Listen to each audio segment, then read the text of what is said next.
বাবার কবরের সামনে যখন ঘোড়াটাকে দাঁড় করাইলেন, আল্লাহর নবীকে ডাক দিয়া বলে, ও আমার সন্তান, যা যা, ওই যে দেখ তোর বাবার কবর। আবার নবী ঘোড়া থেকে লাফ দিয়ে নেবে বাবার কবরের সামনে যায় কান্দা শুরু করে দেয়। বাবাকে ডাক দেয়া বলে, বাবা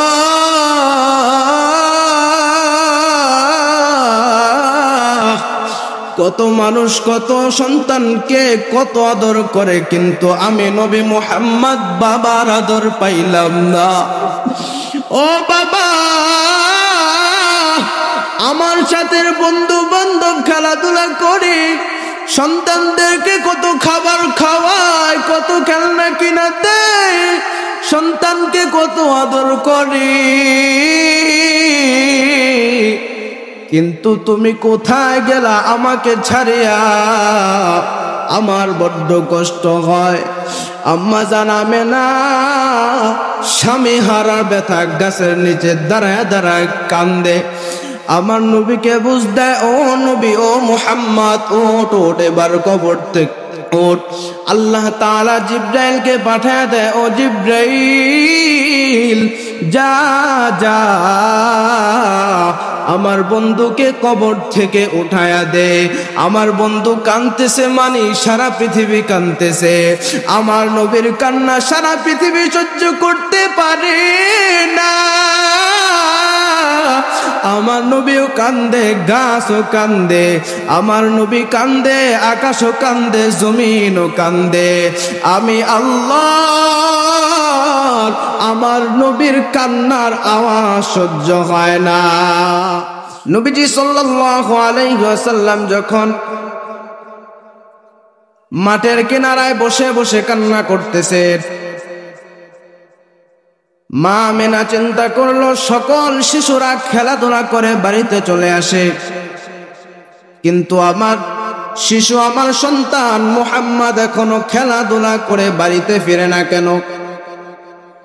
মা আমেনা ঘর থেকে বের হয়ে মানুষকে জিজ্ঞাসা করে, ও মানুষ, আমার সন্তানকে কি আপনারা দেখেছেন কিনা?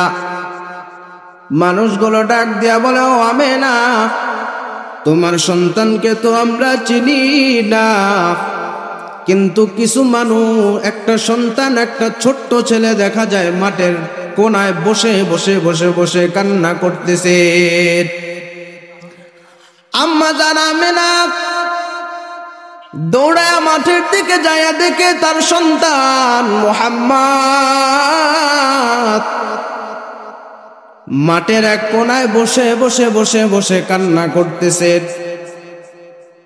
আম্মা জান নবীজির সামনে যাইয়া দুইটা হাত বাড়ায় দিলেন, ও সন্তান, আমার কোলে আসো।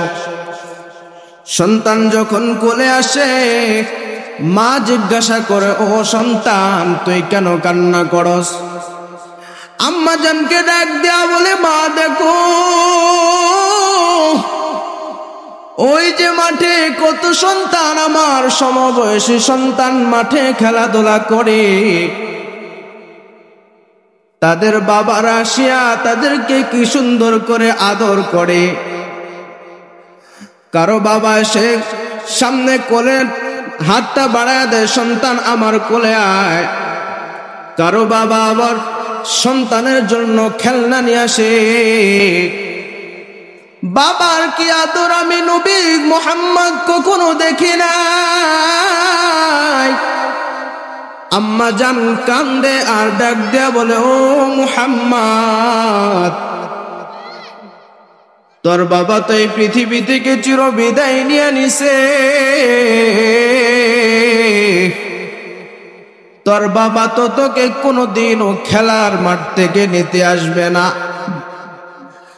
নবী আমার ডাক দেয়া বলে, মা,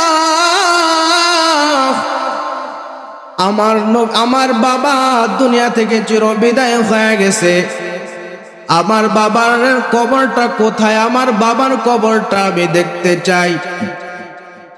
মা আমেনা সন্তানকে কোলে করে যখন ঘরে নিয়ে যায়, সন্ধ্যাবেলার পর রাত্রবেলা যখন আমার নবীর মুখে খাবার তুলে দেয়, আমার নবী খাবার খায় না। মাকে ডাক দিয়ে বলে, মা,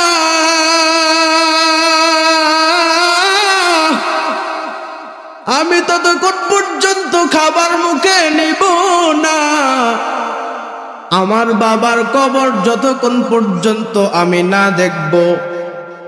একদিন, 2 দিন, 3 দিন পর্যন্ত আমার নবী খাবার মুখে নেয় না। আম্মা জান আমেনা নবীজির দাদা আব্দুল মুত্তালিবের কাছে যা বলে, আব্বাজান, শ্বশুর, আপনার নাতি পাগল হয়ে গেছে আপনার সন্তানের কবর দেখার জন্য।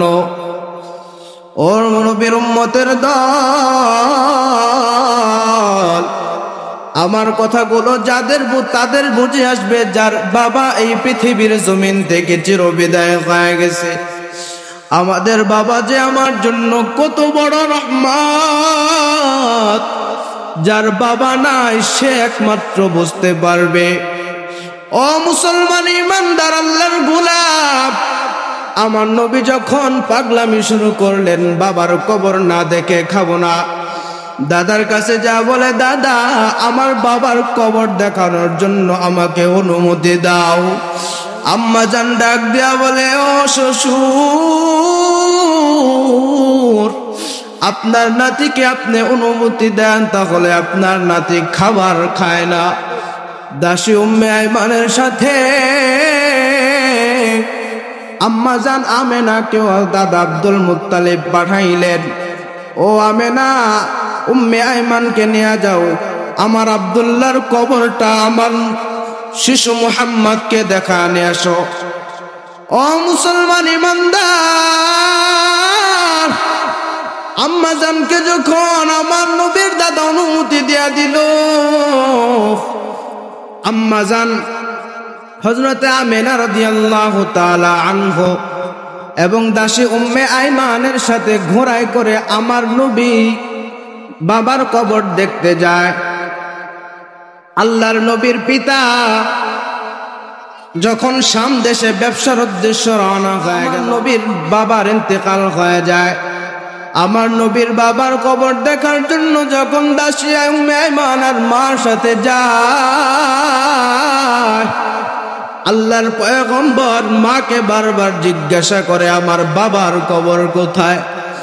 মা আমেনা কান্দে আর ডাক দিয়া বলে, বাবা, সামনে চল, সামনে চল, তোর বাবার কবর আর একটু সামনে। বাবার কবরের সামনে যখন ঘোড়াটাকে দাঁড় করাইলে, আল্লাহর নবীকে ডাক দিয়া বলে, ও আমার সন্তান, যা যা, ওই যে দেখ তোর বাবার কবর। আবার নবী ঘোড়া থেকে লাফ দিয়ে নেবে, বাবার কবরের সামনে যায় কান্দা শুরু করে দেয়। বাবাকে ডাক দিয়া বলে, বাবা,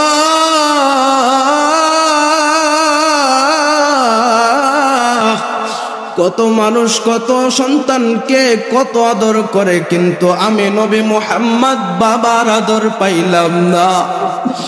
ও বাবা,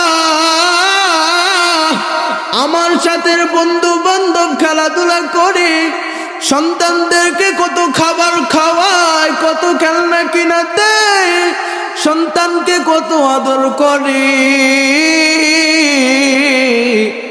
কিন্তু তুমি কোথায় গেলা আমাকে ছাড়িয়া? আমার বড্ড কষ্ট হয়।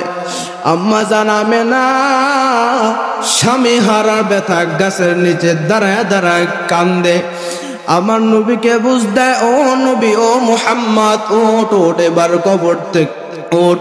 আল্লাহ তাআলা জিব্রাইলকে পাঠায় দেয়, ও জিব্রাইল, যা যা, আমার বন্ধুকে কবর থেকে উঠায়া দে। আমার বন্ধু কাঁদতেছে, মানে সারা পৃথিবী কাঁদতেছে। আমার নবীর কান্না সারা পৃথিবী সহ্য করতে পারে না। আমার নবীও কান্দে, গাছও কান্দে, আমার নবী কান্দে, আকাশও কান্দে, জমিনও কান্দে। আমি আল্লাহ আমার নবীর কান্নার আওয়াজ সহ্য হয় না। ও মুসলমান ইমানদার, আমার নবীর বয়স যখন 6 বছর হলো, 6 বছর সময় একটু বুঝ হলো, বাবার কবরটা দেখবে, দেখার জন্য পাগল হয়ে গেল। আম্মা জান তার মা সন্তানকে বাবার কবর দেখানোর জন্য নিয়ে আসলেন। ও মুসলমান, তারপরের ব্যাপারটা সহজ ছিল না। আমার নবী যখন বাবার কবর দেখা আবার মক্কার দিকে রওনা হলো, পথের মাঝখান থেকে মা আমেনা ডাক দেয়া বলে, উম্মে আয়মান, ঘোড়াটা থামা, আমার শরীরটা কেমন যেন লাগতেছে। উম্মে আয়মান ঘোড়াটাকে থামাইলো। আম্মা জান মাটিতে লুটায়া পড়লো। উম্মে আয়মান ডাক দেয়া বলে, আমেনা তোমার কি হয়েছে, তুমি ওঠো। আম্মা জান আমেনা ডাক দেয়া বলে, উম্মে আয়মান, আমার সন্তানকে, আমার মুহাম্মদকে আমার কোলে উঠায়া দে। আমার মনে হয় দুনিয়া থেকে চিরবিদায় নেওয়ার সময় হয়ে গেছে। আমার নবীর কানে যখন এই কথাটা শুনে আমার নবী পাগল হয়ে গেল কান্না করতে করতে। অল্প বয়স দুনিয়াতে আসার আগে বাবাকে হারাইলাম। আজকে যদি আমার মা দুনিয়া থেকে চিরবিদায় হয়ে যায়, আমি মুহাম্মদ কার কাছে থাকবো, কার মা মা বলিয়া ডাকবো? ও নবীর উম্মতের দল, আমার নবীর মতো কষ্ট এই পৃথিবীতে আর কেউ ছিল না। আমার মনে হয় না দুনিয়া থেকে মা বাবা হারাইছে, দুনিয়াতে আসার আগে মা 6 বছর পরে হারায় ফেললো। এবার দাসীকে ডাক দেয়া বলে, আমার সন্তানকে আমার কোলে শোয়া দে। সন্তানকে যখন মার কোলে শোয়া দিল, সন্তানকে আদর করা শুরু করলো। আমার নবী বুঝতে পারলেন, দাসী উম্মে আয়মানও বুঝতে পারলেন, নবীর মা পৃথিবীতে আর বাঁচবে না। বাবার কবর দেখার পথে আবার মক্কা যাওয়ার সময় মা আমেনার বিদায় হয়ে গেল। এদিক দিয়া দাদা আব্দুল মুত্তালিব পথের দিকে তাকায় রইছে, কখন আমার নাতি মুহাম্মদ আসবে, কখন আমার ছেলের আমার সন্তানের বউ, আমার বৌমা কখন আমার কাছে আবার ফিরে আসবে। দাদা আব্দুল মুত্তালিব যখন রাস্তার দিকে তাকায়া থাকে, খেয়াল করে দেখি ঘোড়ার সাথে 3 জন গেছিল, কিন্তু ফিরে আসছে 2 জন। আবু আব্দুল মুত্তালিব ডাক দিয়া বলে, ও উম্মে আয়মান, আমার নবী, আমার মুহাম্মাদের, আমার নাতি মুহাম্মাদের মা কই? উম্মে আয়মান চোখের পানি সারিয়া দেয়, আমার নবী দাদার কোলে যায় বলে, দাদা,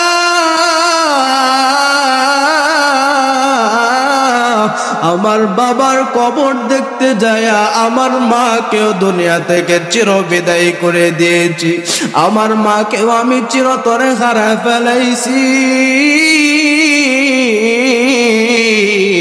আমার নবী দাদার কোলে উঠে আর কান্না শুরু করে দেয়। দাদা আব্দুল মুত্তালিব কান্দে, আমার নাতির মা নাই, বাবা নাই, আমার নাতির মতো অসহায় কেউ নাই। আমার আল্লাহ যেন আব্দুল মুত্তালিবকে বুঝায় দে, আব্দুল মুত্তালিব, তুমি কোনো চিন্তা করিও না, আমার হাবিবকে আমি পাঠাইছি রহমত হিসেবে। আমার হাবিবের কিছুদিন কষ্ট হতে পারে, কিন্তু আমার হাবিব এই আইয়ামে জাহেলিয়াতের যুগটাকে, পৃথিবীর সবচাইতে খারাপ মানুষটাকেও ভালো করে দিবে।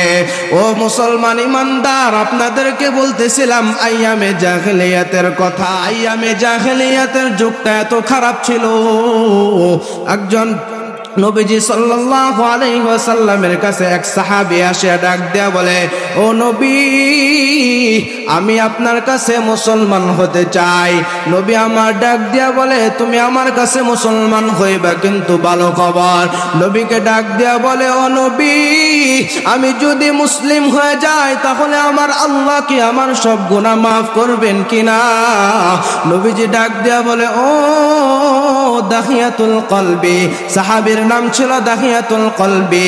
দাহিয়াতুল কলবিকে ডাক দিয়া বলে, তুমি যদি সঠিক তওবা করো তাহলে আমার আল্লাহ তোমাকে মাফ করে দিবে।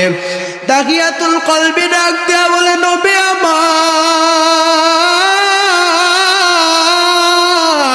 আমার আল্লাহ আমাকে মাফ করবে কিনা বলে।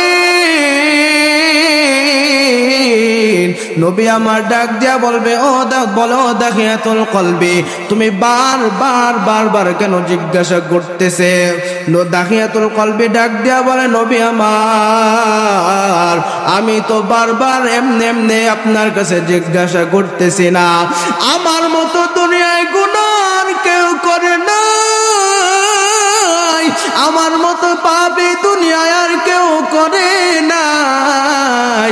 দাহিয়াতুল কলবিকে ডাক দিয়া বলে, ও দাহিয়াতুল কলবি, তুমি এমন কি পাপ করছো যে তোমার মনে হয় আল্লাহ তোমাকে ক্ষমা করবে না?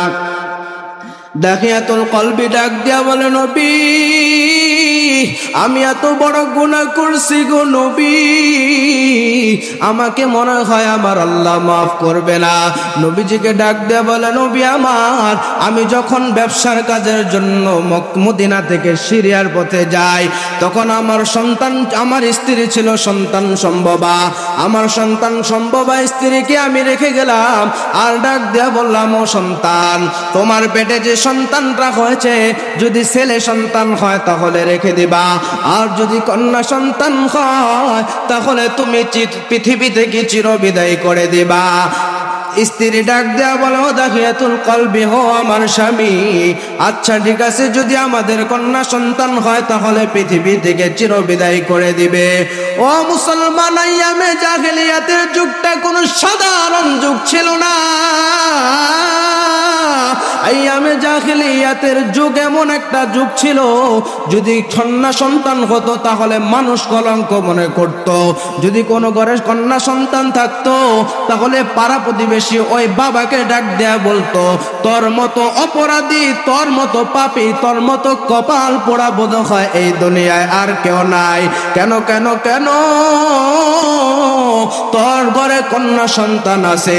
এ নবীর উম্মতের দল, ও পর্দার অন্তরালের মা ও বোনেরা, আপনাদেরকে আমার নবী কত দামি বানায় দিলেন। আপনাদের অবস্থান কোথায় ছিল?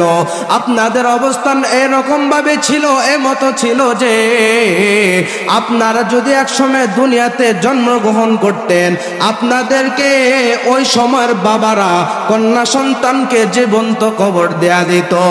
ও মুসলমান ইমানদার, দাহিয়াতুল কলবি নবীজিকে ডাক দেয়া বলে, নবী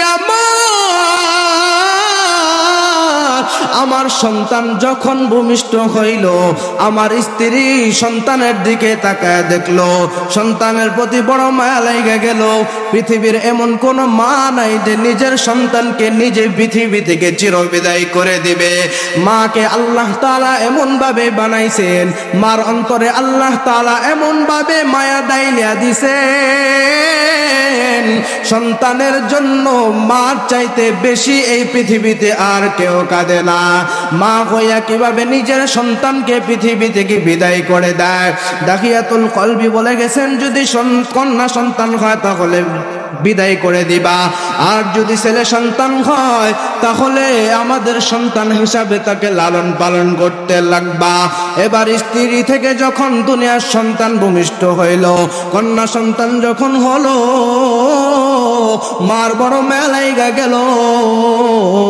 মা ঘরের ভিতরে সন্তানকে লালন পালন করে শুরু করে দিল, মানুষকে জানায় না। মানুষ যদি জানে তাহলে কলঙ্ক দিবে, কলঙ্ক মনে করবে। দাহিয়াতুল কলবি 6 থেকে 7 বছর পরে যখন আবার আরবে আসে, শাম থেকে ব্যবসা করিয়া তখন ঘরের ভিতরে ঢুকে বিবিকে ডাক দেয়া বলে, ও বিবি। বিবি যখন দরওয়াজা খুলে দেখে সামনে বিবির সাথে ছোট্ট একটা ফুটফুটে 6 থেকে 7 বছরের বাচ্চা দাঁড়ায় রইছে। বাচ্চাটাকে দেখে এত মায়া লাগা যায়, বাচ্চাটাকে যখন দেখে সাথে সাথে কোলের উপরে উঠে নিল। কোলে নিয়ে জিজ্ঞাসা করে, বাবু তোমার নাম কি? বলে আমার নাম জামিলা। জামিলা অর্থ সুন্দর। ও নবীর উম্মতের দল, যখন বাচ্চাটাকে কোলে নেয়, দাহিয়াতুল কলবি স্ত্রীকে জিজ্ঞাসা করে, ও স্ত্রী, এই সন্তানটা কার এত সুন্দর? দাহিয়াতুল কলবির স্ত্রী ডাক দেয়া বলে, ও দাহিয়াতুল কলবি, সন্তানের দিকে ভালোভাবে তাকাও, দেখো কি তোমার মতো দেখা যায় না, তুমি কি বোঝো না? দাহিয়াতুল কলবি সন্তানের দিকে ভালো করে তাকায়, দেখে সন্তানটা দেখতে আমার মতো দেখা যায়। সন্তান কথা বলে, দেখে আমার মতো কন্যা কথা শোনা যায় কন্যা। আমার সন্তানের দিকে যখন তাকায়, সন্তান যখন কথা বলে দেখে বাবার কণ্ঠের আওয়াজ আসে। সন্তান যখন হাঁটে দেখে বাবার মতো করে হাঁটে। দাহিয়াতুল কলবির স্ত্রী ডাক দেয়া বলে, ও দাহিয়াতুল কলবি স্বামী আমার, আপনি বলেছিলেন যদি কন্যা সন্তান হয় তাহলে পৃথিবী থেকে বিদায় করে দিতে, মেরে ফেলতে, হত্যা করতে। আমি আমার সন্তানের চেহারার দিকে যখন তাকাইলাম তখন আমি মা হয়ে পারলাম না সন্তানটাকে হত্যা করতে। আমি মা লুকাইয়া লুকাইয়া লুকাইয়া আমার সন্তানকে লালন পালন করতে লাগলাম। এ দুনিয়ার মুসলমান, শুনো শুনো শুনো, নবী আমাকে, নবী আমার, ও নবী, শুধু তাই নয়, যখন আমার সন্তানকে আমি আদর করতে লাগলাম, তারপরে যখন আমার সন্তান আমাকে আদর করে, আমাকে চুমু দেয়, আমি যখন খাবার খেতে বসি তারপরে আমার খাবারের প্লেট আগায়া দেয়, আমি যখন গোসল করতে যাই আমার লুঙ্গি গামছা ইত্যাদি গুলো জামা কাপড় আগায়া দেয়, আমি যখন ঘুরতে যাই আমার সন্তান আমার সাথে ঘুরতে যাওয়ার জন্য পাগল হয়ে যায়। আমিও কেমন সন্তানের মায়ায় পড়ে গেলাম। ওই সময় ওই জামানায় কন্যা সন্তান হলে হত্যা করত, কিন্তু দাহিয়াতুল কলবির সন্তানের প্রতি মায়া লেগে গেল।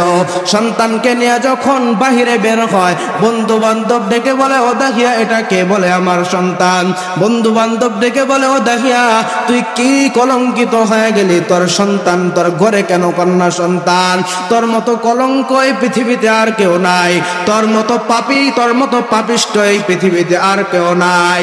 আশেপাশের বন্ধু বান্ধব, নিজের আত্মীয় স্বজন দাহিয়াতুল কলবিকে যখন নানান নানান কথাবার্তা বলে, দাহিয়াতুল কলবি এবার চিন্তা করে, না না, আমার সন্তানকে আর আমি রাখবো না, পৃথিবী থেকে চির বিদায় করে দিব।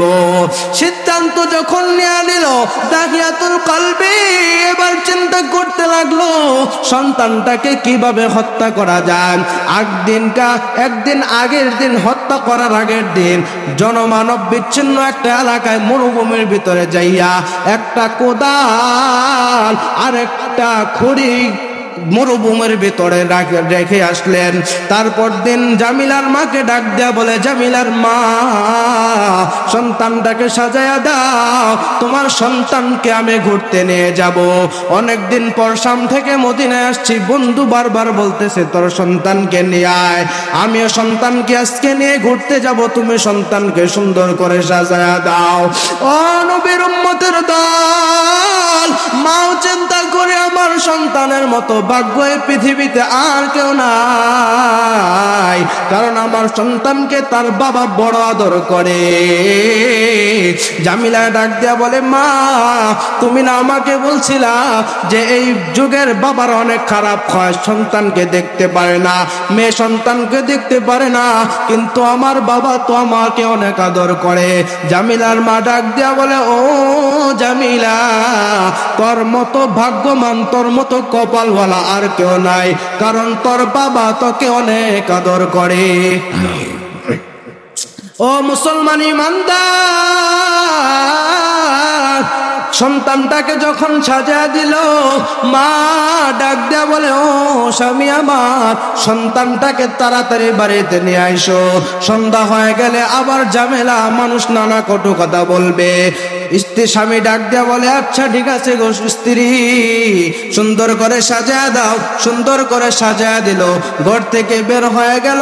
স্বামীও হাসে, স্ত্রীও হাসে, সন্তানের মতো খুশি আর কেউ নাই। ও নবীর উম্মতের দাগিয়াতুল কলবে সন্তানটাকে নিয়ে হাঁটতে হাঁটতে মরুভূমির দিকে দৌড়ায়। জনমানব বিচ্ছিন্ন এলাকায় কোনো মানুষ নাই। যখন দাগিয়াতুল কলবি মরুভূমির ভিতরে যায় গর্ত করা শুরু করলেন। একটু একটু একটু একটু করে গর্ত খনন করতে করতে করতে করতে বড় একটা গর্ত বানাইলেন। দাগিয়াতুল কলবি যখন গর্তটা বানায়, সন্তান তাকায় দেখে বাবার দিকে, বাবার অনেক কষ্ট হয়। বাবার শরীরের ভিতরে ময়লা লাগে, সন্তানটা বাবার শরীর থেকে ময়লাগুলো সরায়া দেয়। ও নবীর উম্মতের দল, বাবা ঘেমে যায়, সন্তানের আঁচল দিয়া বাবার গামগুলো মুছে দেয়। করতে করতে করতে করতে যখন বড় একটা গর্ত হয়ে গেল, এবার সন্তানটাকে ডাক দিয়া বলে ও আমার জামিলা, দেখ দেখ কি সুন্দর একটা গর্ত বানাইছি। জামিলা যখন নিজের সন্তান বাবাকে বিশ্বাস করে গর্তের সামনে গেল, গর্তের সামনে যাইতে দেরি নিষ্ঠুর বাবা জামিলাকে গর্তের ভিতরে ধাক্কা দেয়া পালায়া দিল। জামিলা কান্দে, বাবা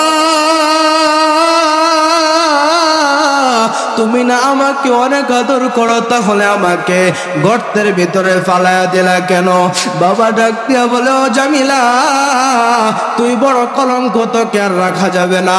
আমার পাড়া প্রতিবেশী, আমার এলাকার মানুষ আমাকে শুধু কলঙ্ক দেয়, তোর মতো কন্যা সন্তানকে আর রাখবো না। কর্তক যখন নাকি বাজার স্বামী সন্তানটাকে যখন গর্তের ভিতরে ফালাইলেন, সন্তানটা দাঁড়ায় গেল। মাটি দিতে দিতে, বালু দিতে দিতে যখন সন্তানের ওর পর্যন্ত বালি চলে আসলো, বারবার বাবাকে ডাক দেয়া বলে বাবা আমাকে ছেড়ে দাও, আমাকে এবার মাফ করে দাও। দাগিয়াতুল কলবি ডাক দেয়া বলে তোর মতো সন্তান যদি আমি রাখি তাহলে আমার বড় মানুষ আমাকে খারাপ বলে। দাগিয়াতুল কলবির হৃদয়টা একটু গলল না।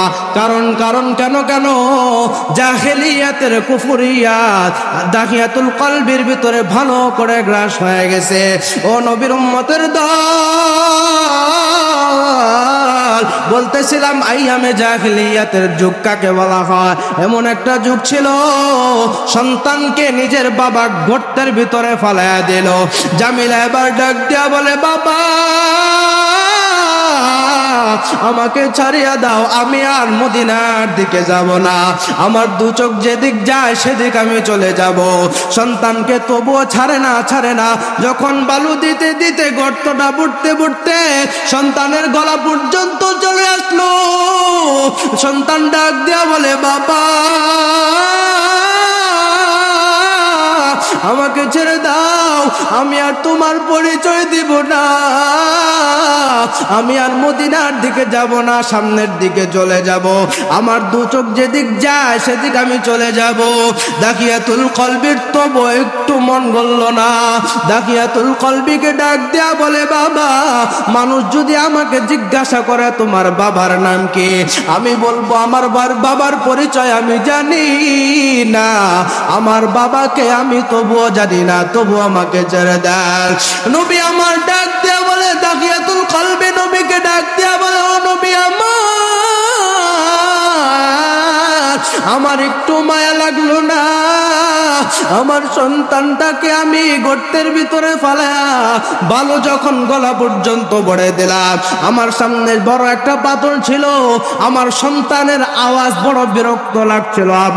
আমার সন্তান ওই সময় আমার কাছে বড় ছিল না, কেন আইয়ামে জাহেলিয়াতের কুফরিয়ত আমাকে ভালোভাবে গ্রাস করে নিয়েছিল। দাগিয়াতুল কলবি এবার পাশে একটা বড় পাথর পাইল, ওই পাথরটাকে নিয়ে সন্তানের মাথার ভিতরে মারলো, সন্তান সাথে সাথে আব্বু আব্বু করে চিৎকার করে কান্দে, বাবা তুমি আমাকে বাবা হয়ে সন্তানকে কিভাবে আমাকে মারো? বাবা ডাক দিয়া বলে, চুপ থাক, তোর জন্য আমার মানুষ, এলাকার মানুষ আমাকে খারাপ বলে। নবী আমার, আমি যখন আমার সন্তানটাকে চিরবিদায় দিয়া গর্তের ভিতরে কবর দিয়া রাখলাম, তারপর থেকে আমি যখন বাসায় ফিরলাম, তারপরে আমি যখন খাবার খাই, দেখি আমার সন্তান আমার টেবিলের নিচে আইসা আমাকে ডাক দেয়, বাবা আমাকে কোথায় রেখে আসলা? তুমি কি সুন্দর একা একা ঘরের ভিতরে ভালো ভালো খাবার খাইতেছ। আমি দাখিয়াতুল কলবি যখন ঘরের ভিতরে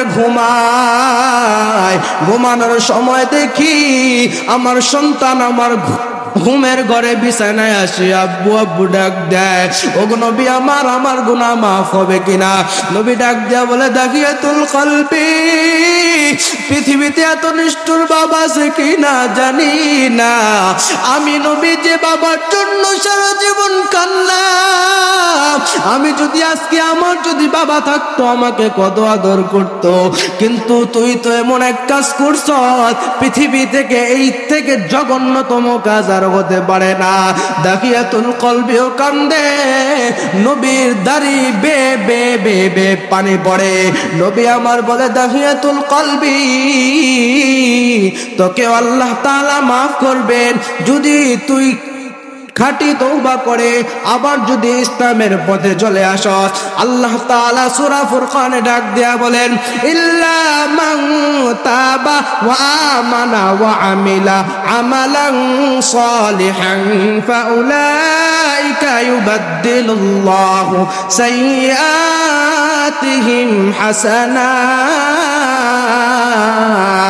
ওয়া কানাল্লাহু গফুরুর রহিমা।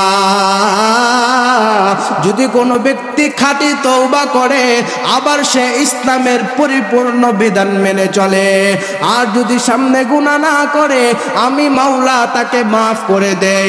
শুধু মাফ করে দেই তা নয়, আমি শুধু মাফ করে দেই তা নয়, বান্দা পৃথিবী থেকে পিছনের যত গুনাহ করেছে আমি আল্লাহ, আমি গফুরুর রহিম, আমি বড় দয়াবান, আমি বড় মায়াওয়ালা, আমি আল্লাহ তার পিছনের সমস্ত গুনাহগুলোকে নেক দ্বারা পরিবর্তন করে মাফ করে দেয়। ও নবীর উম্মতের দল, আপনাদেরকে বলতেছিলাম আইয়ামে জাহিলিয়াতের কথা। নবী আমার এমন একটা সময় আসলো, আইয়ামে জাহিলিয়াত, মানুষগুলো মূর্তি পূজা করতে শুরু করলো, আবার কেউ আগুনের পূজা শুরু করতে লাগলো। আমার নবী বড় হচ্ছে আর দিনে দিনে পার্থক্যগুলো বুঝতে পারতেছেন। নবী আমার দুনিয়ায় কারো ধর্মই আমার নবী পছন্দ করে না। নবী আমার হেরা গুহার ভিতরে যাইয়া আমার আল্লাহকে খোঁজা শুরু করে। যখন সঠিক রবের দেখা পাইয়া যায়, আমার নবী আমার আল্লাহর ইবাদত করা শুরু করে। এইভাবে চলতে 40 বছর আগের কথা যদি আপনাদেরকে বলি, আমার নবী মানুষের কাছে প্রচার হয়ে গেল, আমার নবীকে সবাই পছন্দ করে। নবীর চেহারা বড় সুন্দর। আমাদের সমাজে যদি কারো চেহারা সুন্দর থাকে তাহলে চেহারার সৌন্দর্যে মানুষ মায়া করে। আমার নবীর মতো সুন্দর চেহারা আল্লাহ তাআলা দুনিয়ায় কাউকে বানায় নাই। আমার নবীর চেহারা এত সুন্দর ছিল, মানুষ আমাকে নবীকে ভালোবাসতে শুরু করলেন। আমার নবী এত সুন্দর সুন্দর বিচার করতেন। আমার নবী তখনও নবী হয় নাই, কিন্তু মানুষগুলো নবীজিকে ডাকে। আমার নবীর কাছে মানুষগুলো আমানত দিয়ে রাখতো। ওই সময় কেউ কাউকে বিশ্বাস করতো না, ভাই ভাইকে বিশ্বাস করতো না, কিন্তু আমার নবীকে এত পরিমাণের বিশ্বাস করতো। তাদের জীবনের সমস্ত কষ্ট অর্জিত সম্পদগুলো আমার নবীর কাছে তারা আমানত রাখত। ও নবীর উম্মতের দল, শুধু তাই নয়, তাদের বিচার আর আমার নবীর বিচার এক ছিল না। কেউ যদি দৌড়াইতো আবু জাহেলের কাছে, উতবা সাইবা ওয়ালিদ ইবনে মুগীরার কাছে, কারো বিচার এদিক সেদিক হতো, কেউ ঠকতো কেউ জিততো। মানুষগুলো এখন উতবার কাছে যায় না, সাইবার কাছেও যায় না, আবু লাহাবের কাছেও যায় না, আবু জাহেলের কাছেও যায় না। মানুষ শুধু আমার নবীর দিকে ফিরে যায়। নবী আমার এত সুন্দর বিচার করে, কেউ ঠকেও না, কেউ জিতে না। কেউ যদি শাস্তি পাওয়ার ইচ্ছে থাকে, যদি কেউ শাস্তি পাওয়ার দাবিদার থাকে, তবে তাকে শাস্তি দেয়, আর যদি নির্দোষ হয় তাকে মাফ করিয়া দেয়। আমার নবী এত সুন্দর করে বিচার করে। আমার নবী মানুষের সামনে এত এভাবে প্রচার হয়ে গেল। আমার নবীর খুলুকে আযীম, উত্তম চরিত্রকে মানুষ এত ভালোবাসা শুরু করলো। আমার নবী শিখে ছাড়া মানুষ কিছুই বোঝে না। দেখতে 40 বছর হয়ে গেল যে আবু লাহাব নবীজিকে এত ভালোবাসতেন। বাবা না, এর জন্য নবীকে অনেক আদর করত। নিজের চাচা এত আদর করত নবীজিকে। যখন আস্তে 40 বছর হয়ে গেল, আমার নবী যখন নবুয়তি পাইল, নবী যখন মানুষকে হক আর বাতিল শিক্ষা দিতে লাগলো, তোমরা হক তোমরা বাতিল, আমার নবী সবচাইতে খারাপ হয়ে গেল তাদের কাছে। বাপ দাদার ধর্ম চুনকালি মাখতে আইছে মুহাম্মদ। আল্লাহ তাআলা নবীকে নবুয়তির দায়িত্ব দেওয়ার পর সবার সামনে প্রচার করতে পারতো না, গোপনে কিছু মানুষকে দাওয়াত দিত। যখন প্রকাশে আসছে মুহাম্মদ তো অন্য একটা ধর্মের দাওয়াত দেয়, সেটা আমাদের বাপ দাদার ধর্মের সাথে কোনো মিল নাই। আমরা মূর্তি পূজা করি, আমাদের বানানো হাতে মূর্তি পূজা করি, কিন্তু মুহাম্মদ বলে যে এক আল্লাহর ইবাদত করা, আল্লাহকে দেখা যায় না। এখন যদি দেখা না যায় তাহলে ইবাদত করব কিভাবে? তাদের কথা হলো যদি দেখাই না যায় তাহলে ইবাদত করব কিভাবে? বোকারা আর এটা চিন্তা করে না যে সেই মূর্তিটা আমরা আমাদের নিজে হাতে বানাইছি। মুহতারাম হাজিরিন, এই মাহফিল শুধু মুসলমানদের জন্য না, আশেপাশে যেহেতু হিন্দু সম্প্রদায়ের মানুষ আছে তাদেরকে আমি কিছু বলতে চাই যে আল্লাহ তাআলা এই দুনিয়াকে পাঠাইছে, আমাদেরকে পাঠাইছে। কেউ মুসলমান হয়েছে, কেউ হিন্দু হয়েছে। তারা প্রশ্ন করে, হুজুর যদি আমরা আপনাদের কথা অনুযায়ী যদি আমরা জাহান্নামে যাই তাহলে আল্লাহ কেন আমাদেরকে হিন্দু এবং দিন অমুসলিমদের ঘরে কেন জন্মগ্রহণ করাইলেন? তখন আল্লাহ তাআলা তাদেরকে বলবো, তোমাদেরকে অমুসলিম ঘরে জন্ম দিয়েছি, কিন্তু তোমাদের বিবেককে আমি তোমাদেরকে দিয়ে দিয়েছিলাম। দুনিয়ায় তোমাদেরকে পাঠাইছি, তোমার বিবেক দিয়ে পাঠাইছি। কোনটা সঠিক কোনটা ভুল তুমি এটা কেন যাচাই করো নাই? দোকানে গেলে তোমার সবিন তেলের বোতল তোমার সামনে দুটা রাখা হয়, তুমি দোকানদারকে বলো যে যেটা ভালো হয় সেটাই দাও। দোকানদার ভালো আর খারাপ বোঝে না, একটা দিয়ে যায়, তুমি আবার যাচাই করো যে কোনটা ভালো কোনটা খারাপ। আল্লাহ তাআলা বলবে দুনিয়ার সব কিছু যাচাই করার সময় হয়েছে, কিন্তু দুনিয়ার সৃষ্টি লোকে আল্লাহ তাআলা বানাইলো, সেটাকে তোমরা যাচাই করো নাই। তো বলতেছিলাম আশেপাশে যেহেতু হিন্দু অনেক মানুষ আছে, তাদেরকে বলি যে আমাদের ধর্ম হলো ইসলাম ধর্ম, আমাদের ধর্ম হলো শান্তির কথা বলেন, আমাদের ধর্ম শান্তির ধর্ম। অতএব ইসলামের পথে চলে আসুন। আল্লাহ তাআলা আপনাদের পিছনের সমস্ত গুনাহগুলো নেকে পরিবর্তন করে আল্লাহ মাফ করে দেবেন। মুহতারাম হাজিরিন, কথা অনেক, কিন্তু সময় শেষের দিকে আপনাদেরকে সংক্ষিপ্তভাবে বলার চেষ্টা করি। নবীজি সাল্লাল্লাহু আলাইহি ওয়াসাল্লাম যখন হক আর বাতিলের পার্থক্য করা শুরু করলেন, নবীজি তাদের কাছে খারাপ হয়ে গেলে নিজের চাচা আবু লাহাবের কাছে সবচাইতে বেশি খারাপ হয়ে গেল। নিজের চাচা নবীজি সাল্লাল্লাহু আলাইহি ওয়াসাল্লামকে আশ্রয় দেয় না। নবীজির বাবা চলে যাওয়ার পর দাদার কাছে মানুষ হয়েছে, দাদার পরে দাদা যার কাছে দায়িত্ব দিয়ে গেছে তিনি হলো আবু তালেব চাচা। সে আবু তালেব তালেবের সামনে কোনো কিছুকে মুহাম্মাদুর রাসূলুল্লাহ সাল্লাল্লাহু আলাইহি ওয়াসাল্লামকে বলতে পারতো না, চাচা আবু তালেবের ভয়ে। আবু তালেব বর্তমান একটা এমপির যে পাওয়ার, তৎকালীন সময় মক্কার ভিতরে তার পাওয়ার ছিল তেমন। স্পষ্ট বলে গেছে, আমার ভাতিজাকে যদি কেউ আঘাত করো তাহলে তার খবর আছে, তাকে আমি পৃথিবী থেকে বিদায় করে দেব, তবু আমার ভাতিজার শরীরে আঘাত আমি আবু তালেব সহ্য করব না। মুহতারাম হাজরিন, নবী আমার দাওয়াত দিতে লাগলেন। কিছু কিছু দাস দাসীদেরকে দাওয়াত দেয়, দাস দাসীগুলো দাওয়াত কবুল করে। যখন উতবা, সাইবা, ওয়ালিদ ইবনে মুগীরা, আবু জাহেল, আবু লাহাবের কাছে যখন খবর যায়, তখন তারা তাদেরকে মারা শুরু করেন। আপনারা হযরতে বেলালের কথা শুনেছেন। বেলাল রাদিয়াল্লাহু তাআলা আনহুকে এমন ভাবে নির্যাতন করা হয়েছিল। হযরতে সুমাইয়া রাদিয়াল্লাহু তাআলা আনহার কথা শুনেছেন। ইসলামের প্রথম শহীদা হযরতে সুমাইয়া রাদিয়াল্লাহু তাআলা আনহাকে পৃথিবী থেকে বিদায় করে দিয়েছিল আবু জাহেল, শুধু ইসলাম মানার কারণে। মুহতারাম হাজরিন, সময় সংক্ষিপ্তভাবে আপনাদের কাছে আলোচনাটা শেষ করার জন্য বলতেছি।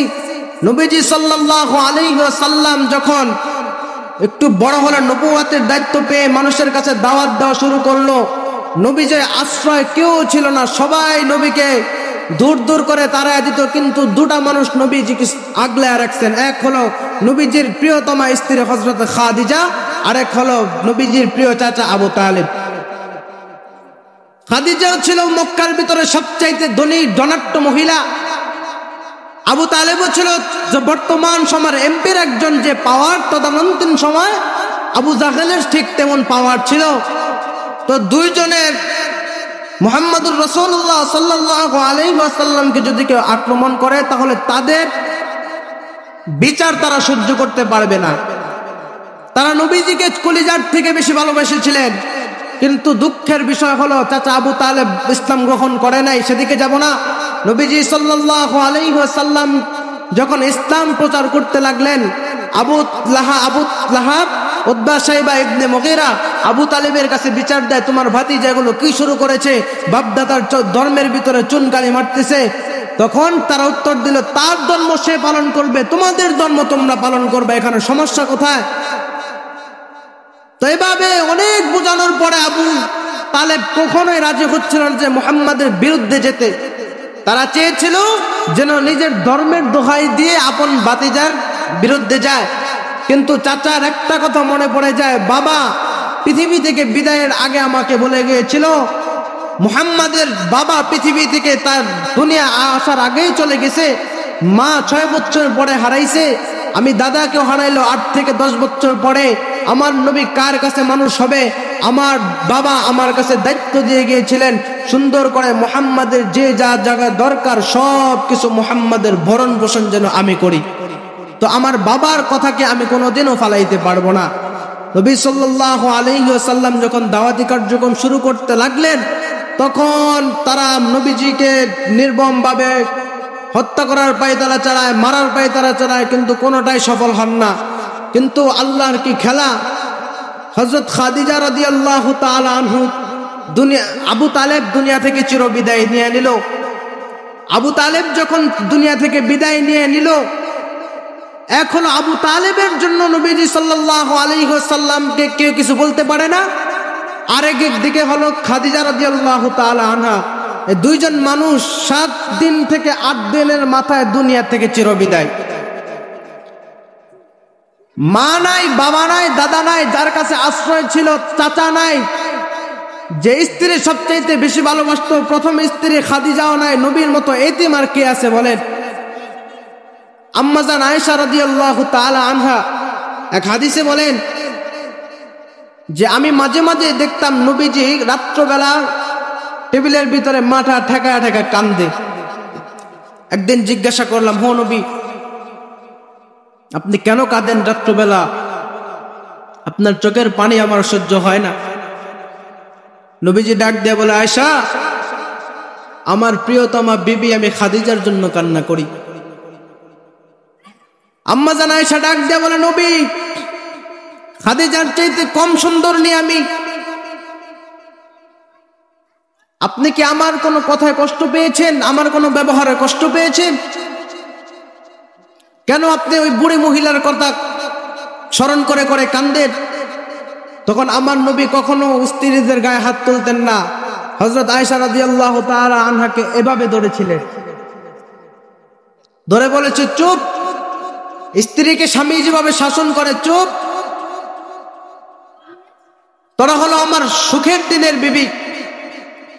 আমার যখন মক্কায় কিছু ছিল না, এখন আমার সব আছে, মদিনার প্রেসিডেন্ট আমি, এখন তোমরা আমার বিবি। কিন্তু যখন খাদিজা রাদিয়াল্লাহু তাআলা আনহা ছিল, খাদিজা ছিল, তখন আমার মক্কায় বাড়িও ছিল না, ঘরও ছিল না। নবীজি ডাক দেয়া বলে, আয়েশা,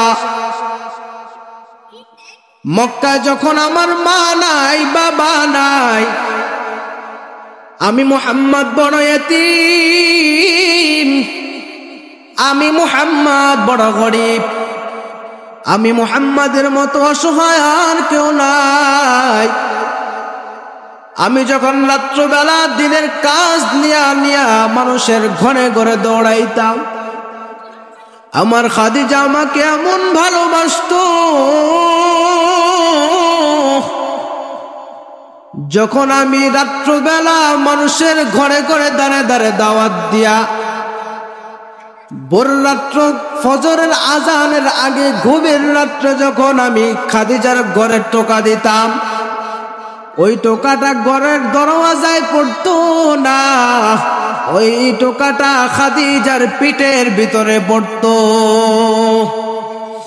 আম্মাজান খাদিজাতুল কুবরা রাদিয়াল্লাহু তাআলা আনহা আমার নবীকে কেমন ভালোবাসতেন।